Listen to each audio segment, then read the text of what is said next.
Hello everyone, Deb Floros, guest designer for Rings and Things.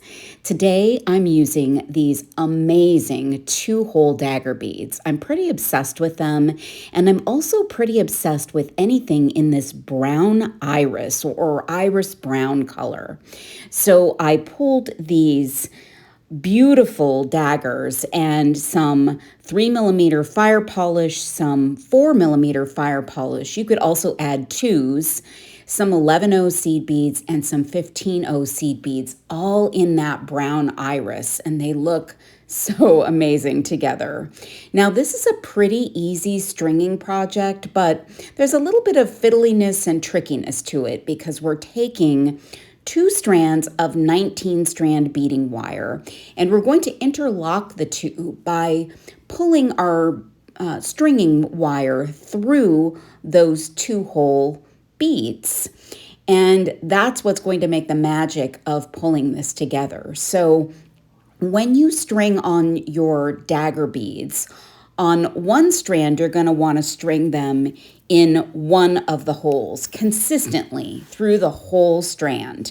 And I used seed beads, small 3mm, and then I had 2 sections of the 4mm in 2 places, which kind of broke up the design a little bit. Then once you get that first strand to the length you like, you'll want to use a bead stopper because they're going to be your best friend in this project. Then you're going to cut your wire from your packaging, and then you're going to grab another strand. And you'll want to pull that seed bead collection back over to you so that it's closer to you, and pull up that bead stopper out of the way so that you can start stringing on beads. Now, when you pull on this second strand of beading wire, you'll use the same pattern and you'll go through the other hole of those dagger beads. So you'll have consistent beads on either side of your daggers, and the pattern will be the same. You just don't have to add daggers again because they're already there, and you're going to go through them on the other side. So you'll continue to string through all of those beads, and where we have those sections of the 4mm beads, you'll add those as well. And you're just going to string on, making sure that everything is the same pattern, the same consistency, and do a double check periodically to make sure it's working. Oh my gosh, I love these beads. So when you've got your second strand done, you'll add another bead stopper to the strand you just used. And I actually attach one bead stopper to the other end of my bracelet to hold them together. Oh my gosh, this brown iris is so beautiful. Look at all of those tones, and we've got some matte and some bright, and it's beautiful.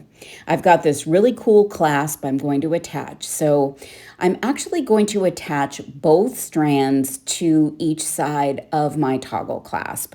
You could connect the 2 wires and then attach, but I'm just going to attach directly to my toggle. So at the end of my first strand, I'm going to add a crimp tube. I'm going to pull it through that loop of my toggle and crimp. Now, when you add the crimp and need to add the toggle to the other strand there, it's a little bit tricky to get that crimping tool in there, and also be cautious of those seed beads at the very end. So just be very, very careful. The first side is pretty easy because you can move the beads around a little bit. The second side is a little trickier. So again, though this is an easy project, there are some little tricky things, and just take your time. Easy peasy, easy breezy, you can do that. And you'll just add your toggle to that other side. I'm just doing the same thing. A little bit of a crimp tube, making sure everything's right. And there you have it. This bracelet is really spectacular. And it ties back nicely to all different kinds of metal if you want to stack it with other bracelets. You can find everything to make this fun bracelet at ringsandthings.com. I hope you'll give it a try and take a look at the beauty of this one. It's really great. Thank you so much for watching.